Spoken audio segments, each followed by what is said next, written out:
إن الحمد لله نحمده ونستعينه ونستغفره ونعوذ بالله من شرور أنفسنا ومن سيئات أعمالنا من يهده الله فلا مضل له ومن يضلل فلا هادي له أشهد أن لا إله إلا الله وحده لا شريك له وأشهد أن محمدا عبده ورسوله اللهم صل وسلم وبارك على نبينا محمد وعلى آله وصحبه أجمعين.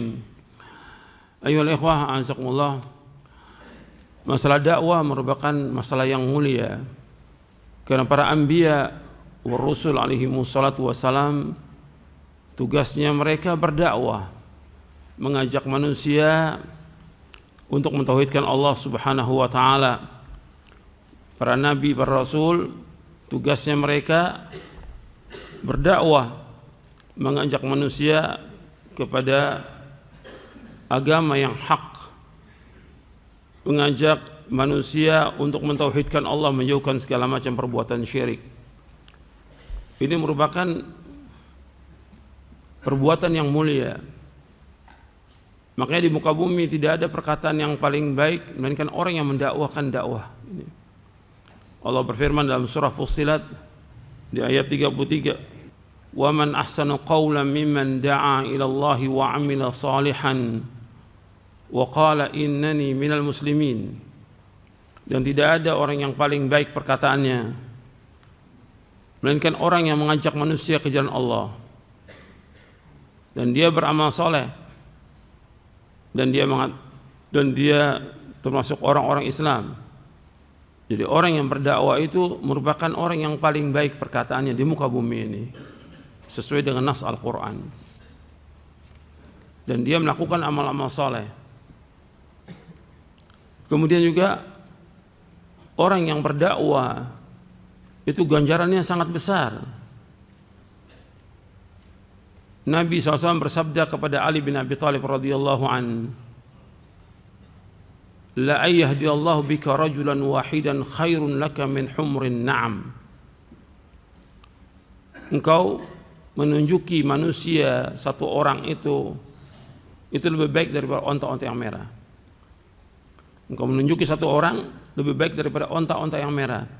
Onta-onta yang merah itu yang anak-anak onta yang disayangi oleh orang-orang Arab. Dan orang yang mengajak manusia kepada petunjuk ini ganjarannya sangat besar, yang dia mendapatkan ganjaran dari mulai dia mendakwakan sampai dia mati, sampai hari kiamat nanti. Besar sekali. Nabi bersabda sallallahu alaihi wasallam dalam hadis yang sahih yang diriwayatkan oleh Imam Muslim, "Man da'a ila hudan kana lahu minal ajri mithlu ujuri man tabi'ahu min ghairi an yanqusa min ujurihim syai'a." Kata Nabi sallallahu alaihi wasallam, barang siapa yang mengajak manusia kepada petunjuk, kana lahu minal ajr, maka dia mendapatkan ganjaran mithla ujuri man tabi'ahu, seperti ganjaran orang-orang yang mengikutinya, dan tidak mengurangi sedikit pun, la yanqus min ujurihim syai', tidak mengurangi sedikit pun dari ganjaran mereka. Ketika kita berdakwah, mengajak orang kepada kebenaran, kepada kebaikan, kepada tauhid, kepada sunnah, kepada pemahaman yang benar, maka kita dapat ganjaran. Umpamanya kita mengajarkan dia tentang tauhid, selama dia mengamalkan tauhid itu kita dapat ganjaran terus sampai hari kiamat. Kita mengajarkan orang berwudu sampai orang itu bisa, dari mulai dia berwudu dan dia sholat, kita dapat ganjaran terus sampai hari kiamat. Kalau yang berwudunya satu, dapat satu kita ganjarannya. Dan setiap ganjaran itu Allah sebutkan, setiap kebaikan berapa ganjaran? 10. Man jaa'a bil hasanati falahu asyru amsalihha. Orang membawa kepada kebaikan dapat 10 ganjaran, dan terus ganjarannya. Kalau 2 orang, 3 orang, 100 orang, besar ganjarannya. Maka di antara amalan yang tidak putus ketika seorang meninggal dunia yaitu dakwah. Ketika semua amal-amal kita nggak ada yang bisa menolong kita Ya ilmu yang bermanfaat ini. Ketika Nabi menyebutkan dalam hadis yang sahih yang diriwayatkan oleh Imam Muslim, Tirmidzi, Ahmad dan yang lainnya dari sahabat Abu Hurairah radhiyallahu anhu, Nabi bersabda, "Idza matal insanu inqata 'amaluhu illa min thalathin, shadaqatin jariyah, aw ilmin yuntafa'u bi, aw waladun salih yad'u lah." Apabila seorang manusia meninggal dunia, terputus seluruh amalnya kecuali 3 yang akan terus menyertai dia pahalanya sampai hari kiamat. Yang pertama yaitu sedekah jariyah. Yang kedua ilmu yang bermanfaat. Yang ketiga anak yang saleh yang mendoakan. Hadis ini sahih.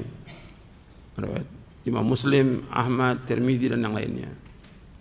Nabi menyebutkan sallallahu alaihi wasallam, idza matal insan, apabila seorang meninggal dunia, inqata amalu, seluruh amalnya terputus. Seluruh amal yang dilakukan, apakah itu sholat, puasa, zakat, haji, atau apa aja perbuatan baik, semua terputus. Udah nggak bisa lagi dia berbuat dan beramal kebaikan. Illa min thalathin, kecuali 3. 3 ini artinya amalnya akan terus menyertai dia sampai ke liang kubur dan sampai hari kiamat. Yang pertama sedekah jariyah, yang dia sedekahkan dengan ikhlas karena Allah Subhanahu wa taala.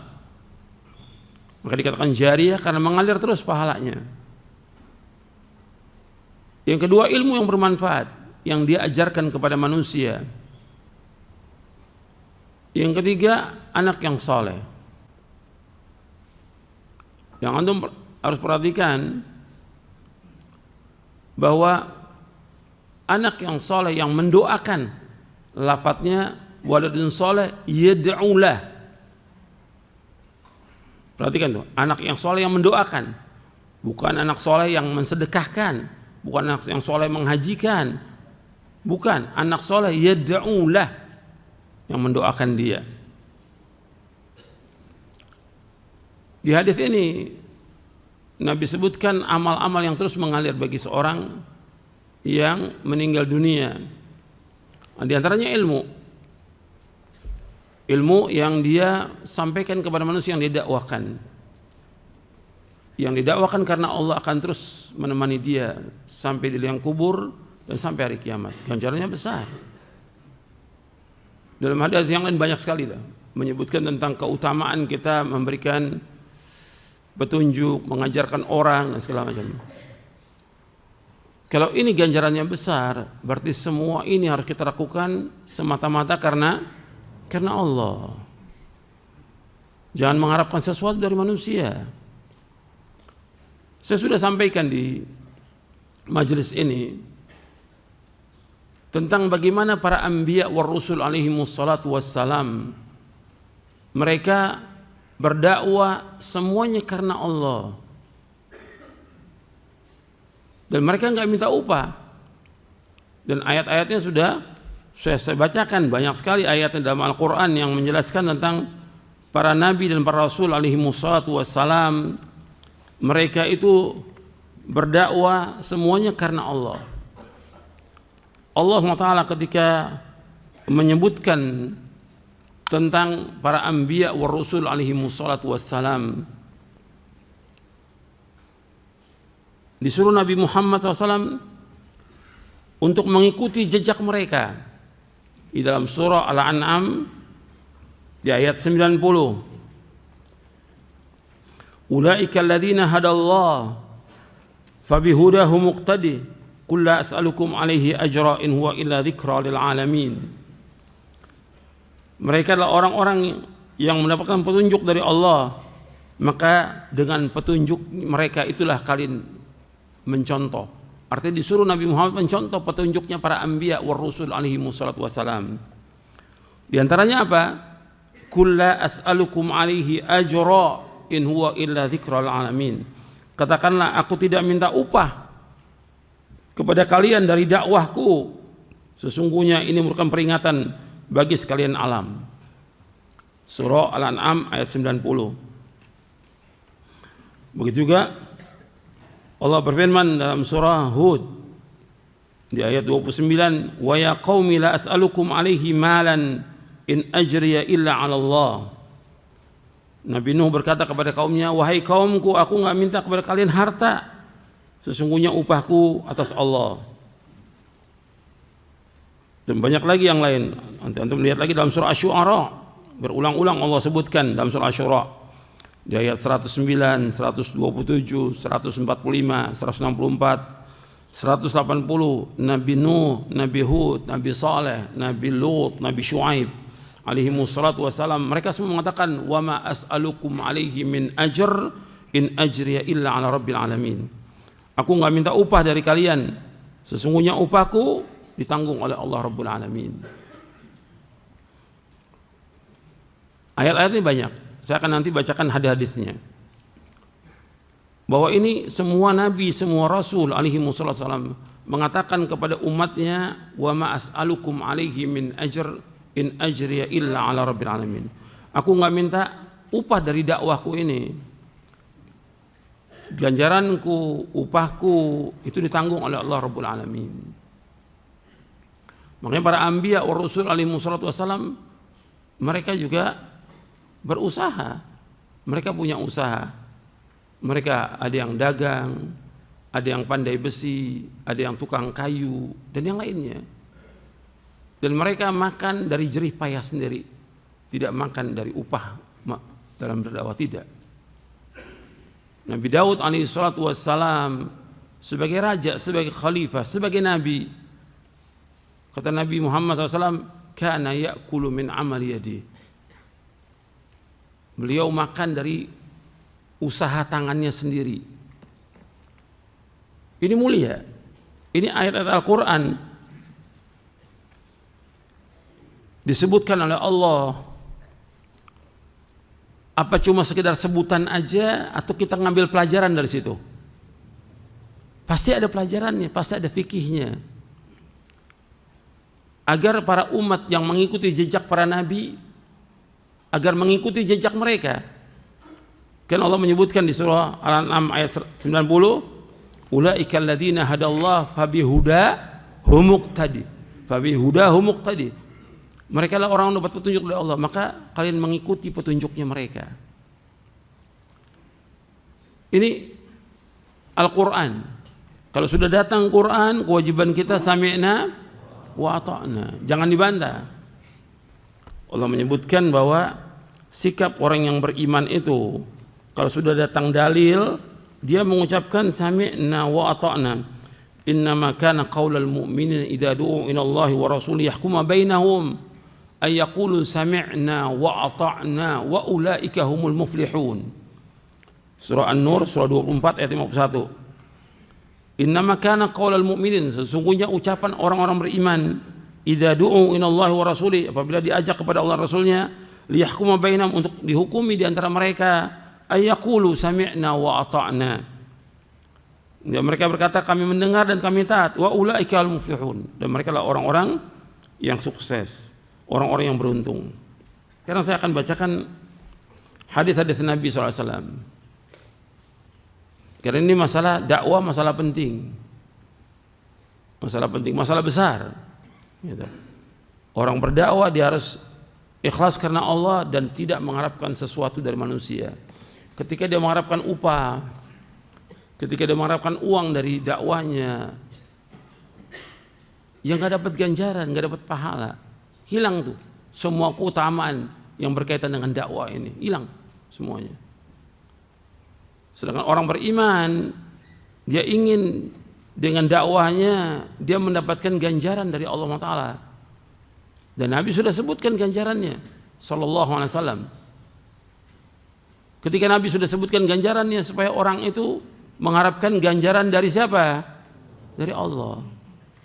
In ajriya illa ala rabbil alamin. Ganjaranku ditanggung oleh Allah Rabbul Alamin, bukan dari manusia. Karena sekarang ini dakwah ini sudah jadi perebutan orang. Sudah seperti jadi pekerjaan gitu, dakwah ini. Jadi dagangan. Maka ada seorang Ulama mengatakan, undur kaifa asbahal ilmu al-yawma hirfatan wa san'atan wa tijaratan. Perhatikan sekarang ilmu ini, ilmu syar'i ini sudah jadi barang dagangan. Sudah jadi apa? Keahlian dia. Dia dakwah, keahliannya ini ya dia harus dibayar segini gitu. Udah nggak karena Allah lagi. Dan ini orang berlomba-lomba.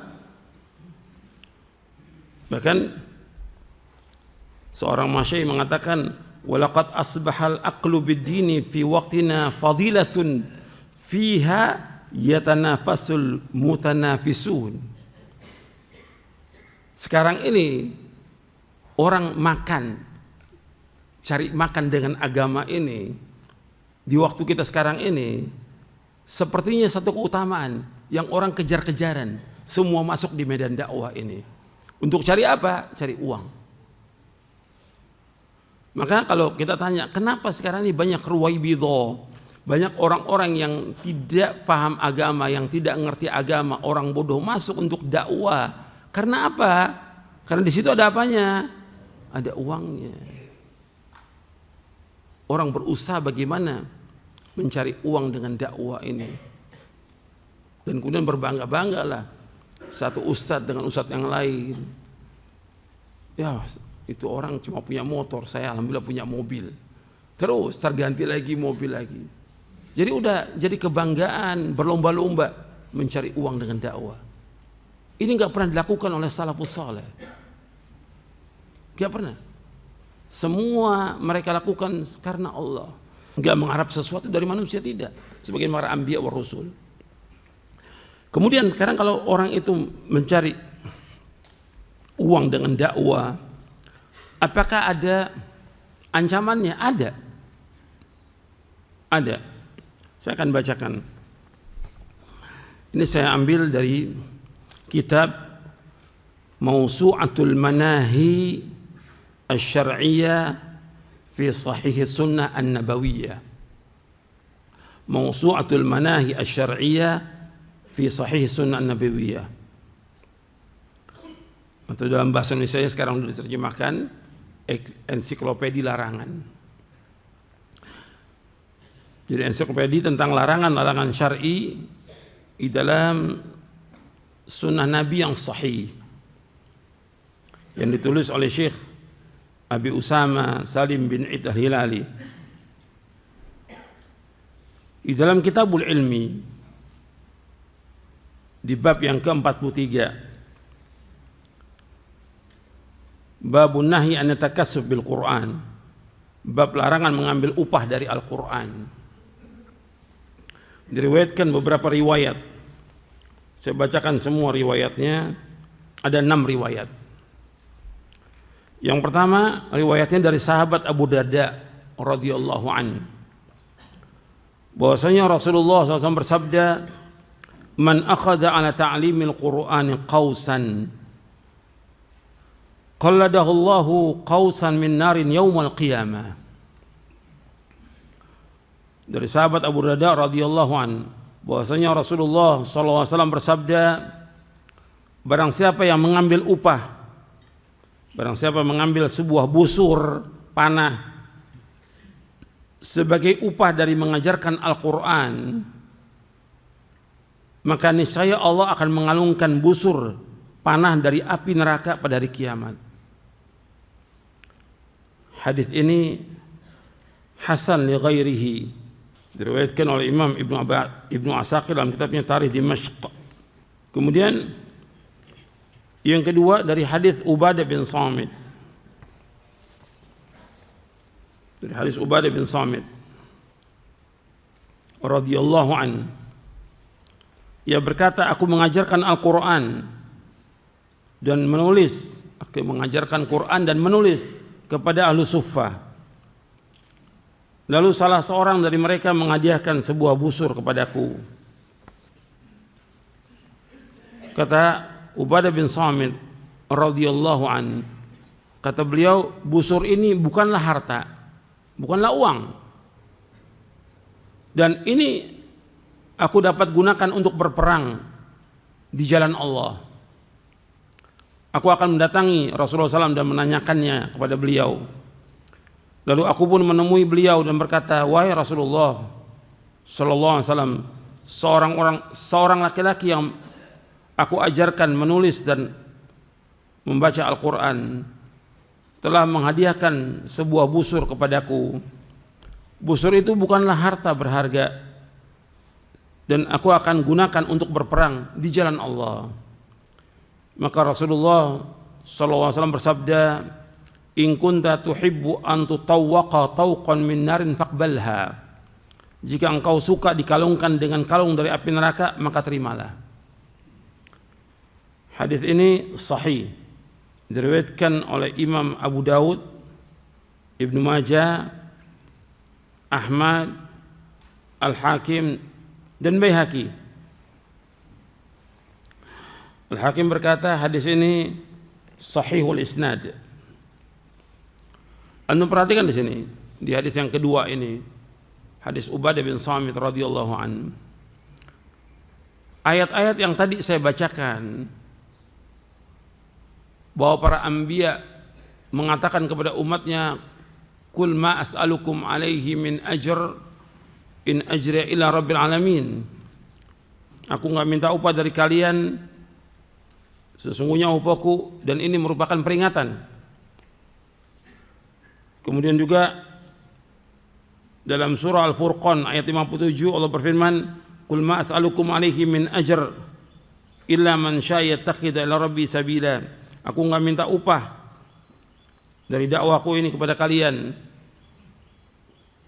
hanya saja aku ingin orang mengambil jalan menuju kepada Allah dengan dakwah ini. Dan di surah Syuara, wa ma as'alukum alaihi min ajr in ajra illa ala rabbil alamin. Aku enggak minta upah kepada kalian dari dakwahku ini, sesungguhnya ganjaranku ditanggung oleh Allah Rabbul Alamin. Ayat-ayat ini semua sudah dibacakan oleh Nabi Muhammad SAW kepada siapa? Kepada para sahabat. Jadi para sahabat tuh faham tidak boleh meminta upah dari dakwah dan tidak boleh menerima uang dari dakwah. Itu pemahaman para sahabat, fahmus salaf. Makanya ketika Ubadah bin Samit radhiyallahu an diberikan busur panah, maka yang ada ucapannya apa? Ini bukan uang. Ini bukan uang, tapi busur panah. Karena pemahaman dia uang tidak boleh. Mungkin busur panah boleh. Tapi tetap ditanyakan kepada Nabi Muhammad SAW, ditanyakan kepada Rasulullah Sallallahu Alaihi Wasallam. Maka jawaban Rasulullah SAW, jawabannya, in kunta tuhibbu an tutawwaqa tawqan min nar faqbalha. Jika engkau ingin dikalungkan dengan kalung dari api neraka, maka terima busur panah itu. Rasulullah nggak jawab, nggak apa-apa, terima aja. Nggak ada kalimat itu. Bukan uang ini nggak apa-apa. Tapi Rasul memberikan ancaman di sini. Ancaman dari Rasulullah, kalau kamu ingin dikalungkan dengan kalung api neraka, kamu terima upah itu. Ini Ubadah bin Samit menceritakan kepada Rasulullah bahwa dia mengajarkan ahlu sufa, arti dakwah. Kemudian dia mengajarkan juga untuk membaca Al-Quran, mengajarkan menulis. Kemudian diberikan hadiah. Diberikan hadiah berupa busur panah. Ubadah mengatakan ini bukan uang ini bukan harta. Jadi kalimat itu ketika dia mengatakan ini bukan harta, dalam hadis disebutkan faqultu laisat bimalin.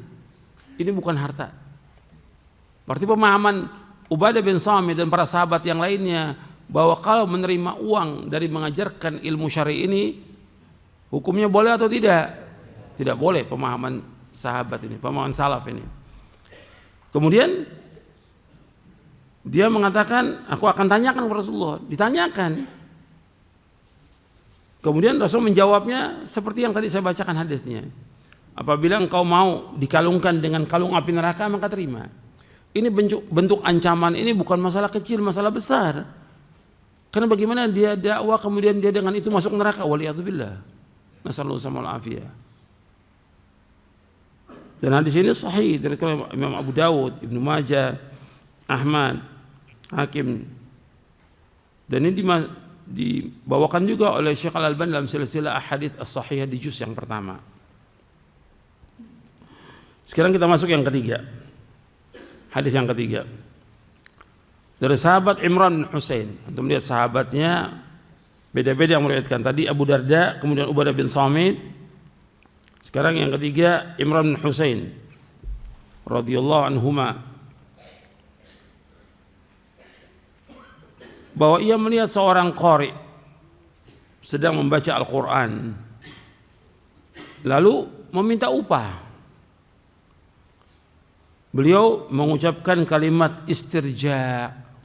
Apa istirja? Inna lillahi wa inna ilaihi raji'un. Ngajar Quran minta upah. Atau kadang-kadang lebih daripada itu pakai tarif lagi. Atau mengajarkan kitab tauhid pakai bayar. Ada nggak? Ada. Atau bikin kajian di mana itu bayar, satu orang 300.000. Dalam Islam nggak ada yang seperti ini, nggak ada. Maka langsung diucapkan inna lillahi wa inna ilaihi raji'un. Kemudian ia berkata kepada orang itu, aku mendengar Rasulullah SAW bersabda, man qara'al Qur'ana falyas'alillaha bihi fa innahu sayaji'u aqwamun yaqra'unal Qur'ana yas'aluna bihin nasa. Rasulullah SAW bersabda, barang siapa yang membaca Al-Quran adalah ia minta pahalanya kepada Allah, minta ganjaran pahalanya kepada Allah. Sesungguhnya akan datang beberapa kaum yang membaca Al-Quran lalu meminta upahnya kepada manusia. Hadis ini hasan li ghairihi, diriwayatkan oleh At-Tirmidzi, Ahmad, Al-Baghawi dalam Syarh Sunnah. Tirmidzi mengatakan hadis ini hasan. Ini hadis yang ketiga. Sekarang kita masuk hadis yang keempat.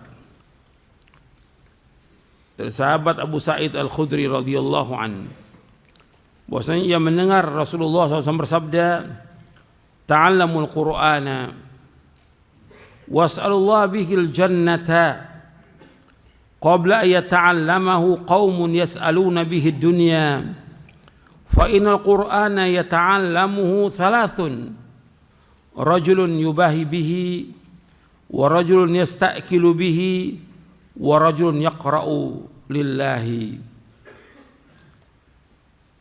Dari sahabat Abu Sa'id Al-Khudri radhiyallahu an, ia mendengar Rasulullah SAW bersabda, pelajarilah Al-Quran dan mintalah surga kepada Allah sebagai balasannya sebelum datang satu kaum yang mempelajarinya dan meminta harta sebagai imbalannya.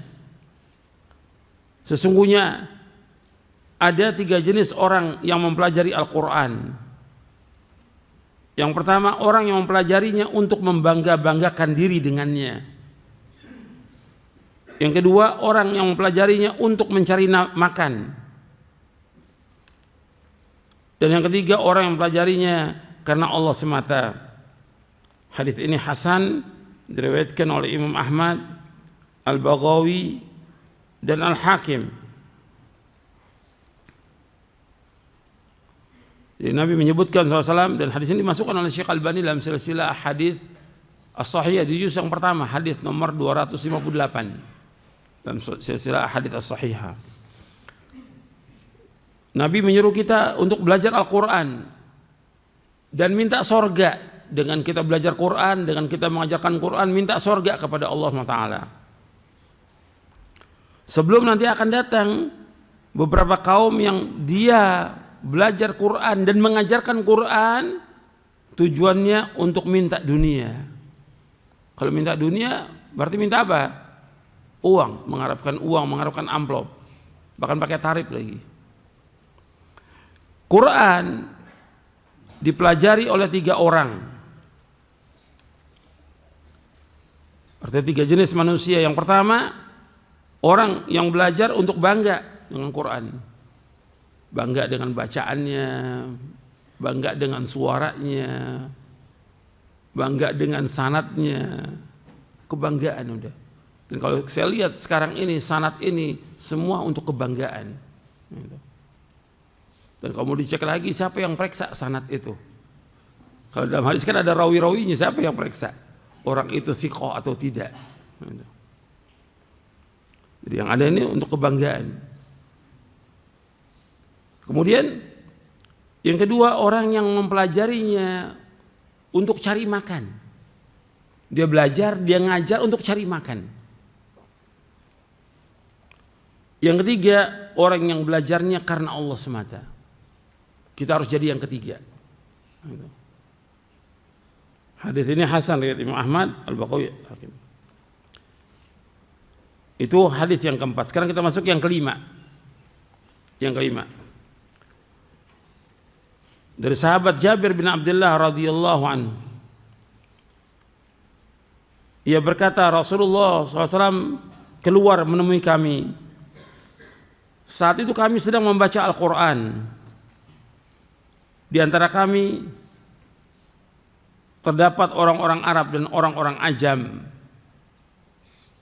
Orang-orang Ajam atau orang Badui, bukan orang Arab. Beliau sallallahu alaihi wasallam bersabda, artinya Rasulullah SAW bersabda, "Iqra'u fakullun hasanun wa sayaji'u aqwamun yuqimunahu kama tuqamul qidhu yata'ajjalunahu wa la yata'ajjalunahu." Iqra'u fakulun hasanun. Bacalah Al-Quran. Bacaan kalian semuanya bagus. Wa sayaji'u aqwamun. Nanti akan datang beberapa kaum. Yuqimunahu. Mereka menegakkan Quran. Kama tuqamul qidhu. Seperti menegakkan anak panah. Apa maksudnya? Dijelaskan di lanjutannya. Yata'ajjalunahu. Yata'ajjal maksudnya yatlubuna bi qiraati al-ajilah min aradid dunya. Yata'ajjalunahu ay yatlubuna bi qiraatihi al-ajilata min aradid dunya, yaitu dia membaca Al-Quran yang minta disegerakan ganjarannya, yaitu apa? Dia mengharapkan uang, mengharapkan dunia. Dia tidak mengharapkan ganjaran di akhirat, dia pengen dunia. Dia pengen dapat uang dari ngajar Quran itu. Wala yata'ajjalunahu. Wala yata'ajjalunahu ay la yuriduna bihil ajilah. Wahil akhirah. Dia tidak ingin kehidupan akhirat. Ini jelas nih. Dia ingin dunia dan tidak ingin akhirat. Yata'ajjaluna ay la yuriduna bihil ajilah wa hiyal akhirah. Dia tidak ingin akhirat. Yang dia ingin adalah uang. Jadi orang ngajar, orang dakwah, orang mengajarkan Quran, dia ingin dapat upah, dapat uang. Dia tidak ingin mendapatkan ganjaran di akhirat. Padahal tadi sudah saya sebutkan keutamaan dakwah ini besar, ganjarannya besar, pahalanya besar, luar biasa. Orang yang kita dakwakan kita dapat pahala terus mengalir sampai hari kiamat. Tapi orang ini tidak mau. Dia ingin dapat upah dari ngajarnya itu. Sekarang kita masuk yang keenam. Hadis yang keenam. Dari Abdurrahman bin Shibl Al-Ansari radhiyallahu an, bahwasanya Muawiyah berkata kepadanya, jika engkau datang ke kemahku, maka sampaikanlah hadis yang telah engkau dengar dari Rasulullah sallallahu alaihi wasallam. Kemudian ia berkata, Abdurrahman bin Shibl Al-Ansari radhiyallahu an, aku mendengar Rasulullah sallallahu alaihi wasallam bersabda, iqra'ul Qur'an wa la ta'kulu bihi wa la tastakthiru bihi wa la tajfu anhu wa la taglu fihi. Rasulullah SAW bersabda, iqra'ul Qur'an, bacalah Al-Qur'an. Wa la ta'kulu bihi, jangan engkau mencari makan dari Al-Qur'an. Wa la tastakthiru bihi, dan janganlah engkau memperbanyak harta dengan mengajarkan Al-Qur'an. Wa la tajfu anhu, dan jangan engkau mengabaikan Qur'an. Arti janganlah engkau enggan untuk membacanya, jangan engkau mengabaikannya.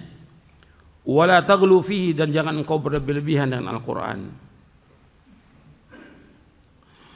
Ini hadis, 6 hadis dari para sahabat radhiyallahu anhum ajma'in yang mereka dengar langsung dari Rasulullah sallallahu alaihi wasallam menjelaskan tentang apa? Tentang haramnya mengambil upah dari mengajarkan Al-Qur'an, dari berdakwah. Ada perbedaan pendapat di antara ulama tentang masalah ini. Dari hadis-hadis ini, karena yang membolehkan juga mereka pakai dalil juga, dan dalilnya sahih.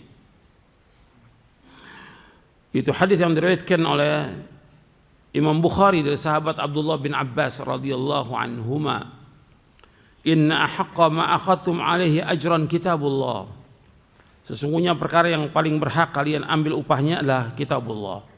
Hadis ini sahih, riwayat Bukhari dari sahabat Ibnu Abbas. Hadis ini pada asalnya berkaitan dengan masalah ruqyah. Itu disebutkan bahwa sahabat Abu Sa'id Al-Khudri radhiyallahu anhu dengan rombongannya berjalan di satu tempat, masuk ke satu kampung, kemudian seperti kebiasaan orang-orang Arab dan juga sebagai ketentuan yang Nabi sudah tetapkan, apabila orang datang dari tempat yang jauh masuk ke satu kampung, maka orang kampung itu harus menyediakan makan. Ini orang dari luar kota datang ke kampung itu, maka orang kampung itu harus menyediakan makan. Tentu sudah terbiasa di kalangan orang Arab, dan Nabi menetapkan yang seperti itu. Mereka nggak mau kasih makan, nggak mau. Kemudian mereka ketika akan keluar dari kampung itu, tiba-tiba kepala sukunya tergigit ular, disengat ular, entah ular entah kalajengking. Kemudian nggak bisa mereka obati. Akhirnya mereka mengejar para sahabat ini, siapa di antara kalian yang bisa mengobati kepala suku ini? Kata Abu Sa'id, insya Allah bisa. Maka diruqyah, dibacakan surah Al-Fatihah 7 kali, sembuh. Kemudian waktu akan ruqyah itu beliau berikan syarat, karena beliau dari tempat yang jauh ke kampung itu lapar kan, tidak dijamu.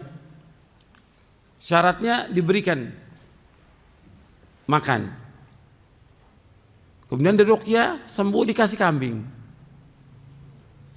Waktu mereka mau makan kambing itu, mau disembelih, nanti dulu kita tak akan tanya Rasulullah SAW.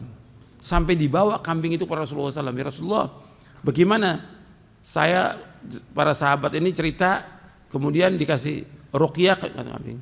Kata Nabi, enggak apa-apa. Kemudian Nabi bersabda ini, inna haqqa ma akhadtum ajran kitabullah, sesungguhnya sebaik-baik yang kamu ambil upah itu dari mengajarkan kitabullah.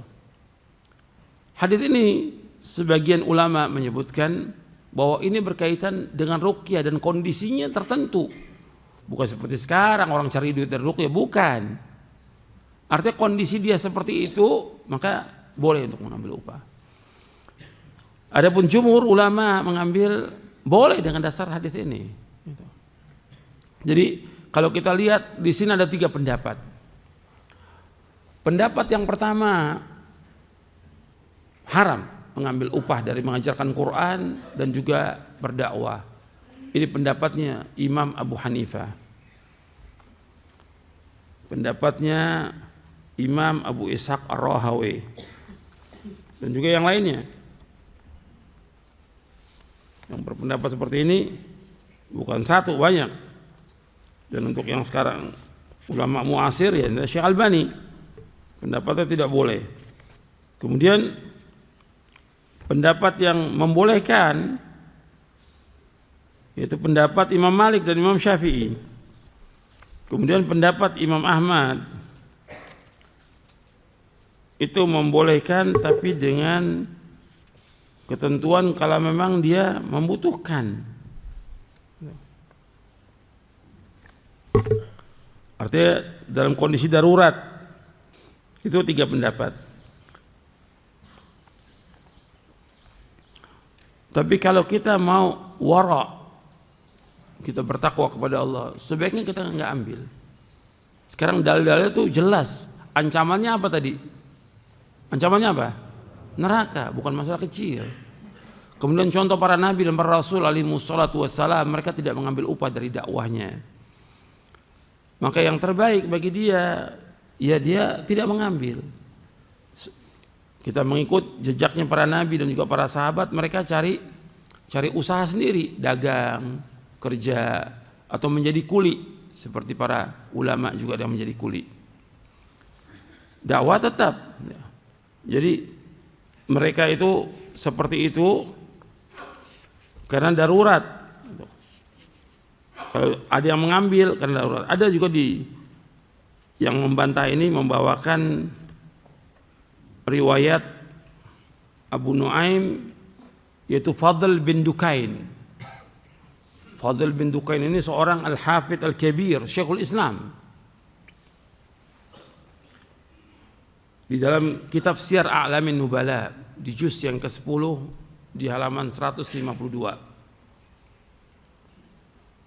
Kata Fadl bin Dukain, mereka mencela aku karena aku mengajarkan ilmu berdakwah ini, aku mengambil upah dari dakwah itu. Mereka mencela aku, artinya orang-orang ini, karena murid-muridnya, sahabat-sahabatnya dari zaman Nabi, sahabat tabi'in itu nggak mau ngambil upah dari dakwah. Kau ini Fadl bin Dukain seorang imam, al-hafidh al-kabir, Syekhul Islam, kau mengambil upah. Kata Fadl bin Dukain rahimahullah, mereka mencela aku karena mengambil upah dari dakwahku. Artinya celaan ini ada ketika mengambil upah. Sedangkan mereka tidak tahu di rumahku ini ada 13 orang. Kalau dia dengan istrinya anaknya 11, 13 gitu. Wa ma fi baiti raghifun, dan di rumahku nggak punya sepotong roti. Berarti di sini dia terima upah itu karena apa? Karena apa? Terpaksa, darurat. Dia terima upah di sini kenapa? Darurat. Dia mengatakan wa fi baiti 13 nafsan wa ma fi baiti raghifun. Di rumahku nggak ada sepotong roti. Berarti dia butuh. Darurat. Makanya dikatakan oleh Imam Dhahabi. Imam Dhahabi memberikan komentar dalam Syiar A'lamin Nubala di juz yang ke-10 halaman 152. Kata beliau begini, thabata anhu, maksudnya Fadl bin Dukain, annahu kana ya'khudhu al-hadithi syai'an qalilan li faqrihi. Gitu.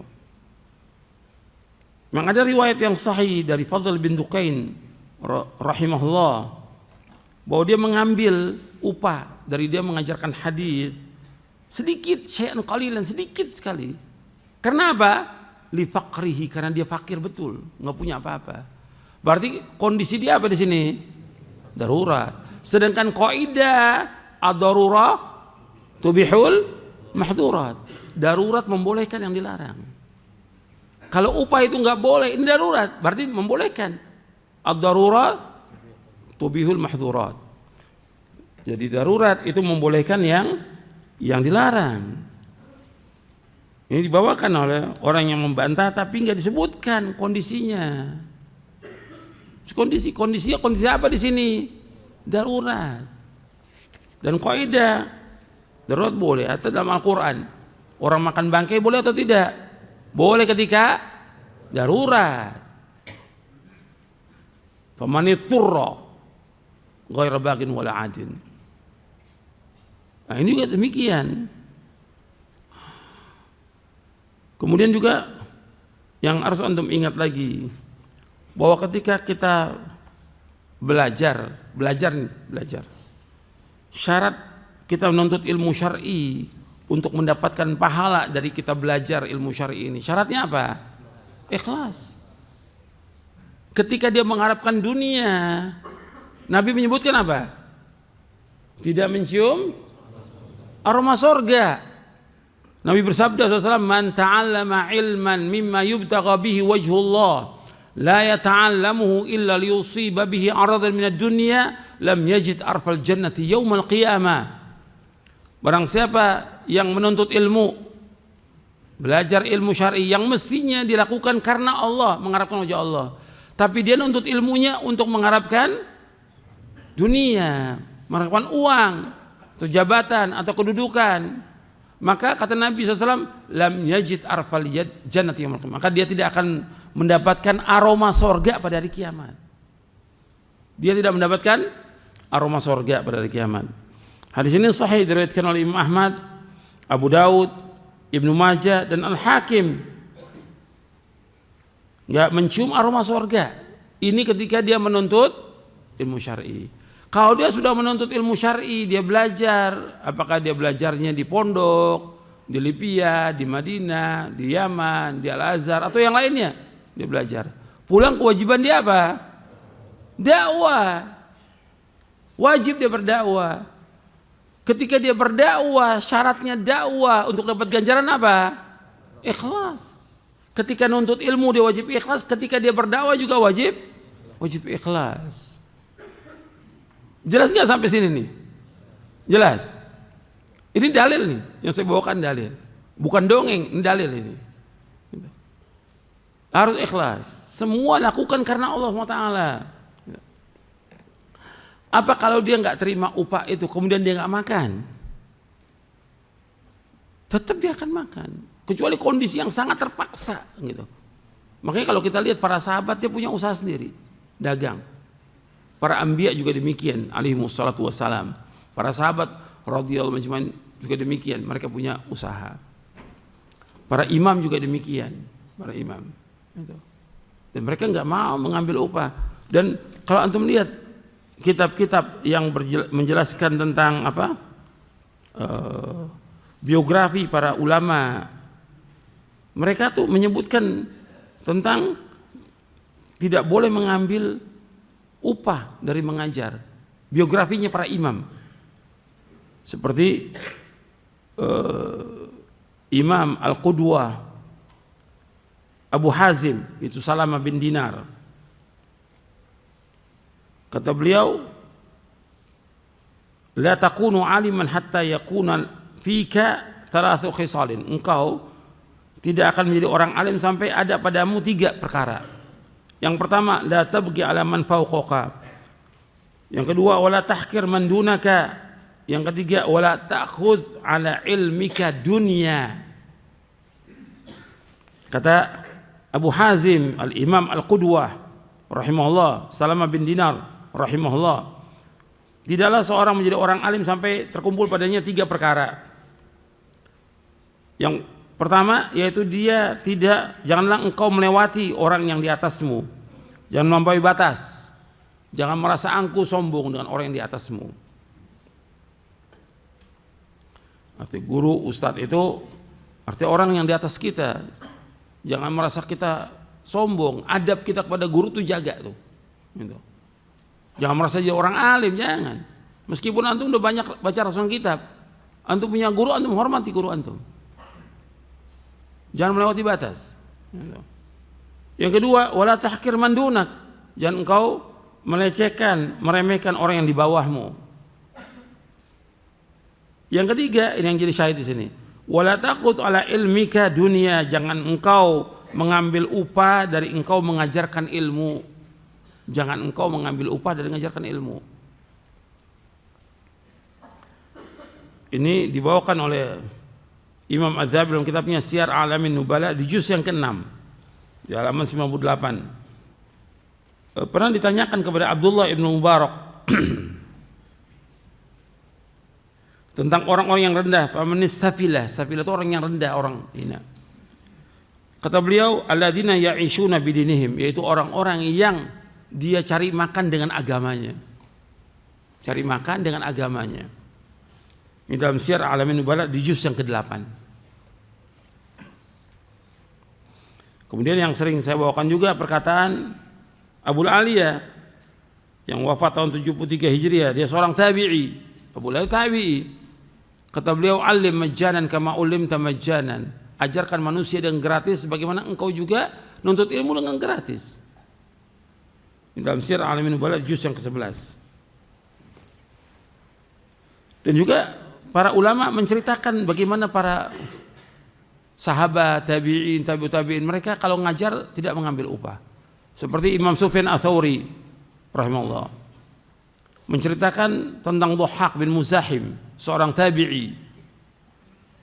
Kata Imam Sufyan Ats-Tsauri rahimahullah, kana Dhahhak yu'allimu wa la ya'khudh ajra. Sufyan Ats-Tsauri mengatakan Dhahhak bin Muzahim, seorang tabi'i, mengajar dan tidak mengambil upah dari ngajarnya. Dia ngajar, dia dakwah, dia tidak mengambil upah. Di dalam Syiar A'lamin Nubala di juz yang ke-4. Dan masih banyak lagi kalau kita lihat. Kalau di abad yang ke-6 ya, tentang kisahnya Syekh Abdul Qadir Jailani. Syekh Abdul Qadir Jailani ahlu sunnah wal jamaah. Dia termasuk orang min kibariz zuhad. Disebutkan wa kana ya'kulu min amal yadih. Dia ngajar, bahkan dia memberikan fatwa di Baghdad. Dia makan dari usaha tangannya sendiri, tidak mengharapkan dari upah. Tidak. Ini disebutkan dalam kitab Al-A'lam di juz yang keempat oleh Khairuddin Az-Zirkli. Kalau saya bacakan banyak ya ini. Dan juga ada riwayat juga berkaitan dengan hatta adzan. Pernah Utsman bin Abdul As mengatakan kepada Rasulullah SAW, ya Rasulullah, jadikanlah aku sebagai imam pada kaumku. Kata Rasulullah kepada Utsman bin Abdul As radhiyallahu an, anta imamuhum, engkau imam mereka.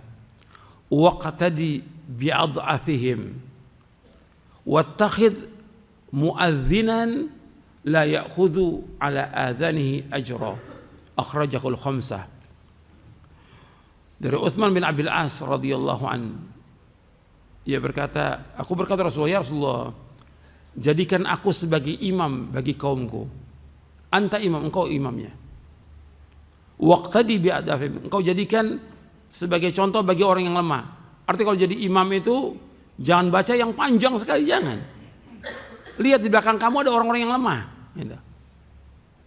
Nah, kau jadi imam, jadi contoh buat yang lemah. Gitu. Ada yang muda umpamanya, ada juga yang tua. Ya bacanya lihat, jangan terlalu panjang. Kesian yang lemah itu. Yang ketiga, wattaqid muadzinan la ya'khudhu ala adzani ajra. Kamu cari muadzin, tukang azan yang tidak mengambil upah dari azannya. Hadis ini sahih, diriwayatkan oleh imam yang 5. Kalau imam yang 5 dalam istilah Al-Hafidh Ibnu Hajar Asqalani dalam kitabnya Bulughul Maram min Adillahil Ahkam. Hadis ini ada di kitab Bulughul Maram. Di kitabus shalah di sifat di bagian azan, babul azan. Diriwayatkan oleh yang 5 yaitu Ahmad, Abu Daud, Tirmidzi, Nasai dan Ibnu Majah. Kalau disebutkan 5 maksudnya Ahmad, Abu Daud, Tirmidzi, Nasai, Ibnu Majah. Di sini disebutkan jangan engkau cari muadzin yang mengambil upah dari azannya. Artinya berkaitan dengan masalah ibadah. Kita belajar ilmu syar'i ini ibadah. Mengajar juga ibadah, azan juga ibadah, jadi imam juga ibadah. Itu semua lakukan karena Allah SWT. Itu. Kalau tadi saya sebutkan perbedaan pendapat di antara ulama. Boleh dia mengambil kalau kondisi dia apa? Darurat, tidak masalah. Atau ada yang menjamin dia. Seandainya nggak ada, seperti kita di Indonesia nggak ada, ya kita cari usaha. Usaha itu ribuan banyak usaha yang halal. Gitu. Kalau kita pun mau terima, kondisi terpaksa. Tapi nggak dibiarkan sekarang ini kan dibiarkan orang. Udah kalau ngajar, udah omongannya bukan omongan seorang talibul ilm. Bukan. Kalau ngomong ini di antara ustadz, kamu asal ngajar di sana. Kok di sana duitnya tebel, gitu. Amplopnya tebal. Artinya bukan talibul ilm seperti ini. Dan itu nggak pantas juga. Ini kan bicara soal dakwah karena Allah yang jaminannya adalah apa? Surga. Ancamannya apa? Neraka. Bukan masalah kecil. Nggak bisa dipakai mainan ini. Bagaimana kita menjaga keikhlasan? Jadi orang jangan mengatakan orang yang terima amplop juga dia juga bisa ikhlas. Terima amplop itu sendiri sudah tidak ikhlas. Kan gitu. Pembelaan diri mereka kan kita juga terima amplop juga ikhlas. Nah sekarang dikasih amplop, minggu depan nggak dikasih amplop. Mau ngajar lagi apa enggak? Nggak bakal ngajar lagi. Udah pasti dia nggak mau itu. Jadi dia bicaranya sekarang kita tidak terima amplop dulu, tidak terima uang dari dakwah itu. Kita berusaha bagaimana menjaga keikhlasan. Bukan berarti kalau dia nggak terima amplop belum tentu ikhlas. Betul, tapi tetap dia berusaha bagaimana supaya ikhlas. Kan tetap semua harus berusaha supaya dia menjaga keikhlasan, tidak dia bangga, tidak dia ria, tidak dia pamer dan segala macam. Ini dakwah karena Allah. Kalau seandainya para dai semuanya berdakwah karena Allah, menyebar dakwah ini kemana-mana. Gitu. Dan banyak orang-orang awam pun yang mengikuti dakwah ini. Karena kan enggak. Orang-orang miskin enggak datangi oleh si dai. Kenapa? Enggak ada duitnya. Yang datangi yang kaya. Gitu. Dan kalau dipanggil sama orang kaya, udah sami'na wa ata'na. Karena tahu duitnya tebel. Kalau orang miskin yang ngundang nggak bakal datang. Alasannya saya sakit, nggak bisa datang. Saya ada acara ini, ada aja alasannya semuanya. Oh, ini nyata di lapangan. Saya bicara di dunia nyata, bukan dunia maya ini. Gitu. Ini dunia nyata ini saya bicara. Gitu. Kalau giran yang susah nggak bakal datang dia. Maka yang terbaik bagaimana? Ya dia wara, takwa kepada Allah. Contoh kita pertama para nabi Rasul alaihi wasallam. Yang kedua contoh kita siapa? Para sahabat Ar-Rasul Majma'in. Yang ketiga para tabi'in. Mereka itu nggak mau mengambil upah dari dakwahnya. Ya harus usaha. Gitu. Kecuali kalau memang ada jaminan tadi saya sebutkan dari Baitul Mal. Atau seperti sekarang pondok ada yayasan. Ada yayasan. Yayasan itu dia yang mencari dana dan dia memberikan. Nggak ada masalah. Gitu. Gitu. Tapi kalau dia merasa cukup, udah cukup. Udah. Nggak usah terima. Karena dia udah cukup, udah punya rumah, udah punya mobil, dan juga ada penghasilan dari usaha yang lain, cukup sudah, nggak usah terima itu. Dakwah. Lakukan dakwah itu karena Allah, karena kita akan dapat ganjaran. Dosa kita banyak, amal soleh kita sedikit. Nah dakwah ini yang paling penting. Gitu. Kalau ini semuanya ikhlas, maka barokah dakwah ini. Maka kalau antum lihat barokahnya dakwah dengan keikhlasan itu. Makanya kita lihat dakwanya para ulama salaf itu. Kenapa barokah? Karena keikhlasan mereka. Keikhlasan mereka berkembang dakwah ini. Tapi ketika dia dakwanya bukan karena Allah, karena mengharapkan sesuatu, sebentar bubar itu dakwah itu. Sebentar bubar. Dan juga anda perhatikan lagi di antara hikmahnya, banyak hikmahnya dan banyak faedahnya. Dengan dia berdakwah karena Allah Ta'ala, dia akan belajar berlatih diri untuk ikhlas karena Allah. Yang kedua, dia nggak akan membedakan manusia. Nggak akan membedakan manusia kan. Orang miskin, kaya, sama. Dua-duanya nggak ada apanya. Nggak ada amplopnya, nggak ada duitnya. Karena dia nggak terima itu. Sama semuanya. Nggak pilih-pilih. Ini kan banyak dai yang milih-milih. Kalau di sana panggilan ada duit, oh udah datang dia. Kalau sini kecil amplopnya. Bahkan ada khutbah Jumat, ada yang tidak ada khutbah Jumat. Sampai orang awam yang naik khotib. Kenapa? Si dai yang udah janji mau datang nggak datang. Kenapa? Dia bilang apa? Kenapa enggak? Amplopnya kecil. Astagfirullahaladzim. Kok tahu Ustaz? Ya temen yang cerita. Dia cerita sama temennya. Gitu. Ini udah kadang-kadang di antara mereka udah nggak tahu lagi ini bahwa ini aib, bicara sepertinya aib gitu. Tapi biasa di antara mereka ngomong seperti itu. Mesti nggak boleh. Nggak ada ulama salaf ngomong duit dalam dakwah, nggak ada. Sekarang yang cari uang, hitungannya sudah uang gitu. Maka sampai ada pengajian yang bayar, sampai ngaji ini bayar, kok ngaji bayar gitu. Mesti ngaji karena Allah dan sampaikan dakwah karena Allah. Soal rezeki pasti dikasih sama Allah. Tetap dia ada usaha, ada usaha. Kemudian lagi di antara faedahnya lagi, kita juga nggak menyusahkan orang. Kan kalau kita dakwah ada amplopnya, susah kan panitia. Masih ada panitia tuh. Kalau ada panitia masih ada apa lagi? Ada apa? Donasi. Ya, ini muskilah ini. Ini yang bikin jelek nama salaf ini donasi-donasi ini. Ngerusak donasi ini, ngerusak. Saya sudah sampaikan lebih dari 4 kali tentang bahayanya donasi. Yang maling banyak, penipu banyak, ustadz yang maling ada gitu. Ini saya bicara nyata di dunia nyata, bukan dunia maya. Gitu. Tutup tuh semuanya donasi. Ini gara-gara ini bersaing aja ustadz. Oh sana aja panitianya, duitnya gede panitianya. Dan ada panitia yang nyari duit dari itu. Nah, ada panitia, ini panitia ngomong bukan saya, panitia cerita. Ini ustadz kita kumpulkan uang ini untuk ustadznya segini, berapa juta? Disebutin jutanya sama dia. Terus udah buat kita makan. Terus buat kita juga panitia juga dapat ustadz. Mana ada dakwah panitia dapat duit? Ini udah ngerusak dakwah salaf, ini ngerusak dakwah salaf. Di beberapa tempat maka ada kan panitia-panitia karena donasi. Ini orang para pengangguran nih, para pengangguran.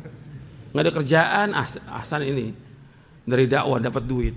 Ini nggak benar, ngerusak. Coba kalau dakwah itu tidak ada uang, tidak ada amplop, nggak ada lagi donasi, nggak ada donasi, nggak ada.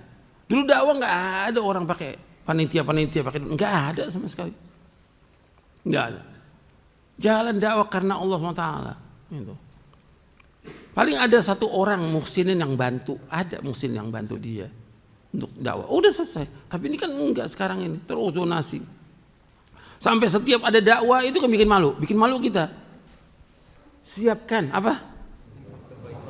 Infak terbaik Anda. Lu dakwah siapin buku dong, Quran, buku. Apalagi itu enggak, siapkan infak terbaik Anda. Mesti itu dakwah. Itu nggak benar, nggak ada seperti itu. Jadi ngerusak dakwah. Jadi udah dari awalnya ketahuan ini udah nyari duit, gitu. Dan panitia nyari duit dengan cara itu. Mesti biarkan aja sebagaimana diajarkan orang untuk ikhlas karena Allah Taala. Ini yang saya bawakan dari Quran, dari hadis Nabi yang sahih, dari penjelasan para sahabat dan juga para imam. Yang kita mesti begitu mendengar itu. Ya kita berhati-hati, bukan bantah, bukan pakai akal nyontoinnya macam-macam deh sudah, nyontoinnya yang macam-macam. Tujuan contoh-contoh itu, tujuannya apa contohnya? Untuk menolak apa? Al-Quran dan Sunnah. Dan ini bahaya, orang bisa sesat nanti gara-gara ini. Jadi yang untuk perhatikan ketika saya sampaikan ini bukan berarti kalau gitu gimana kita ngajar Quran nggak boleh ya, itu nanti ada yayasan yang dia memberikan yayasan itu, atau ada orang kaya yang menjamin, selesai udah. Tapi kalau bisa dia punya usaha, itu yang terbaik, udah dikasih jalan untuk usaha dan usahanya halal, cari usaha yang dia nggak mengharapkan lagi. Atau dikasih modal yang betul kita tahu ini dagang dan udah dia tinggal ngajar aja. Sudah, sehingga dia tidak mengharapkan sesuatu dari manusia. Dan itu yang bermanfaat gitu. Nah sekarang ini kadang-kadang karena udah dunia, pengaruh dunia, kan saya udah sampaikan berkali-kali tentang dunia ini menyihir manusia gitu. Orang yang gak punya ilmu dakwah karena ngarepin duit dia. Sekarang gak punya ilmu, dia ceramah mau ngapain? Ya pasti ngarepin duit kan. Ini udah nggak benar. Dan nggak boleh masuk di medan dakwah ini kecuali orang berilmu. Itu nas Al-Quran, nggak boleh masuk di medan dakwah kecuali orang berilmu. Qul hadhi sabili ad'u ila Allah ala basiratin ana wa man ittaba'ani wa subhanallah wa ma ana minal musyrikin. Dalam surah Yusuf ayat 108. Katakanlah ini jalanku, ini caraku, ini manhajku. Aku berdakwah mengajak jalan Allah. Di sini kalimat ini aja, ad'u ila Allah, tanbih alal ikhlas. Kata Syekh Muhammad bin Abdul Wahhab rahimahullah dalam kitab Tauhid. Ini peringatan bahwa kita berdakwah harus ikhlas karena Allah. Dan berdakwah ala basirah dengan dasar ilmu dan keyakinan. Ana wa man tabi', aku dan orang yang tahu. Wa subhanallah wa man musyrikin. Dan maha suci Allah dan aku termasuk orang yang berbuat syirik. Jadi dakwah ini harus ikhlas. Dan kita belajar untuk ikhlas. Insya Allah dakwah ini dakwah yang barokah, dakwah salaf ini. Dan dia akan menyebar dakwah ini berkembang, tidak mengharapkan sesuatu dari manusia. Dan tidak ada uang. Yang antum harus ingat lagi bahwa dakwah ini pasti akan ditolong oleh Allah. Kemudian jelas ada pendapat ulama yang haram ya, pendapat Imam Abu Hanifah. Ada pendapat Imam Syafi'i yang membolehkan. Ada pendapat yang lain. Tapi kalau kita wara', bertakwa kepada Allah, kita hati-hati lebih bagus. Kalau kita ambil pendapat Imam Ahmad, boleh kita terima. Kenapa? Darurat. Itu kita pegang pendapat Imam Ahmad. Itu lebih selamat udah. Karena riwayat yang tadi disebutkan Fadl bin Dukain, Al-Imamul Kabir, beliau terpaksa gitu. Jadi kalau enggak jangan. Karena apa? Ancamannya berat tadi. Karena hadis tadi menyebutkan tentang apa? Nanti ada orang yang membaca Al-Quran, mengajarkan Quran yang dia makan dari Quran itu. Enggak boleh. Kan sekarang banyak seperti itu.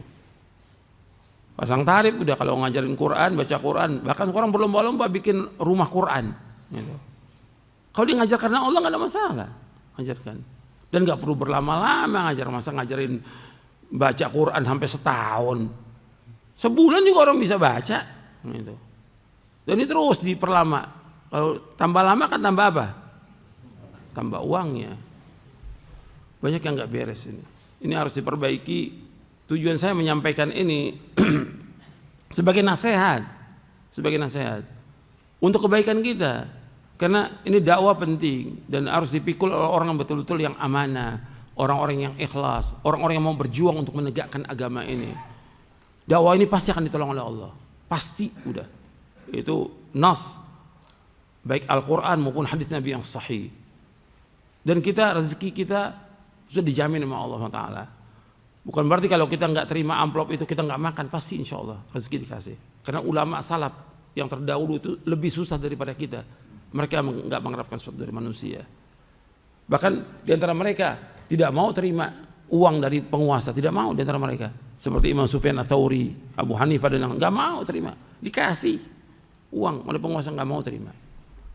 Dia mau makan dari jerih payahnya sendiri. Karena itulah yang Nabi sebutkan, sebaik-baik usaha seorang makan itu dari apa? Dari usahanya sendiri. Itu nas, hadis Nabi yang sahih. Nabi menyebutkan dalam hadis saya bawakan dalam buku Hukum Minta-Minta. Nabi menyebutkan ma akala ahadun ta'aman qat khairan min ayyakula min amal yadi. Wa inna Nabi Allah Daud alaihi salam kana ya'kulu min amal yadi. Nabi bersabda sallam, tidaklah seorang makan sesuatu makanan yang lebih baik melainkan dari usahanya sendiri, dari pekerjaannya dia sendiri, dari usaha tangannya sendiri. Dan sungguhnya Nabi Allah Daud alaihi salatu wasallam adalah makan dari hasil pekerjaan tangannya sendiri. Hadis ini sahih riwayat Bukhari dari sahabat Miqdam radhiyallahu anhu. Masih banyak lagi. Nabi bersabda juga kana Zakaria najjaran. Nabi Zakaria itu najjar, tukang kayu. Hadisnya sahih riwayat Muslim dan Ahmad. Dan juga kalau antum lihat ayat-ayat Al-Qur'an disuruh kita apa? Untuk mencari apa? Nafkah. Setelah selesai sholat Jumat suruh apa Allah? Fa idza qudiyatis shalah fantashiru fil ardi wabtaghu min fadlillah. Suruh kita untuk cari nafkah. Ayat-ayat banyak Al-Qur'an suruh kita cari nafkah. Wabtaghu min fadlillah ini untuk siapa? Carilah karunia Allah, artinya mencari nafkah. Untuk siapa? Ayat ini kitabnya untuk siapa? Jangan bengong. Untuk semua manusia disuruh cari nafkah. Berarti para dai, para ustadz, orang awam wajib apa? Wajib cari nafkah. Wabtaghu min fadlillah. Wadhkurullaha katsiran la'allakum tuflihun. Berarti semua harus cari nafkah. Jangan kalau saya ustadz nggak perlu cari nafkah, tinggal duduk nanti datang amplop. La haula wala quwwata illa billah. Enggak ada contoh seperti itu. Mana ada? Semua kerja dan semua kerja. Hatta Nabi alaihi wassalatu wassalam. Gitu. Jadi ini Allah sudah menyebutkan dalam Al-Quran demikian. Nabi juga menyebutkan dalam hadisnya untuk usaha semuanya, nggak dibedakan. Gitu. Apalagi Nabi Daud sebagai raja, khalifah dan nabi, tetap nggak mau makan kecuali dari usahanya sendiri. Dan Nabi kata, makan yang paling enak itu makan dari apa? Jerih payah kita sendiri, bukan dari minta-minta.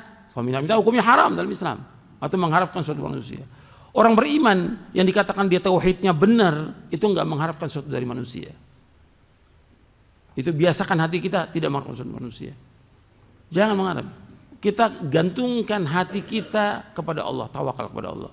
Rezeki pasti dikasih oleh Allah. Dan kalau kita bertakwa pasti dikasih jalan. Wa may yattaqillaha yaj'al makhraja wa yarzuqhu min haitsu la yahtasib. Barang siapa yang bertakwa kepada Allah, diberikan jalan keluar. Dan diberikan rezeki dari yang tidak duga-duga. Itu yang harus kita usaha. Jadi ini yang perlu saya sampaikan sebagai nasihat, mudah-mudahan bermanfaat. Kurang lebihnya saya mohon maaf. Dan ini sebagai nasihat, tujuan saya untuk memberikan nasihat. Bukan dakwah ini bukan bukan pekerjaan dakwah ini, bukan apa keahlian, bukan. Dan juga bukan tijarah, bukan dagangan. Tapi dia harus berusaha bagaimana dia berdakwah karena Allah. Kalau dulu para ulama salaf dia mengeluarkan harta untuk apa? Untuk mendapatkan apa? Ilmu. Sekarang dia menafkahkan ilmu untuk mendapatkan apa? Harta. Dulu ulama salaf menafkahkan hartanya untuk berjuang supaya dapat ilmu syar'i. Ada yang jual rumahnya, ada yang jual binatangnya, tunggangannya. Untuk apa? Untuk belajar, mendapatkan ilmu syar'i. Sekarang orang memberikan ilmu syar'i kepada orang untuk mendapatkan apa? Harta. Allah musta'an. Terbalik udah dunia ini. Kita wajib mengikuti jejak siapa? Ulama salaf. Katanya Al-Quran wa sunnah ala fahmi salaf. Antum lihat fahmi salaf. Bagaimana fahmu salaf dalam masalah dakwah ini? Insya Allah kita akan diberikan keberkahan oleh Allah Ta'ala. Mudah-mudahan yang saya sampaikan bermanfaat. Wassalamualaikum warahmatullahi wabarakatuh. Wa akhiru da'wana alhamdulillahi rabbil alamin.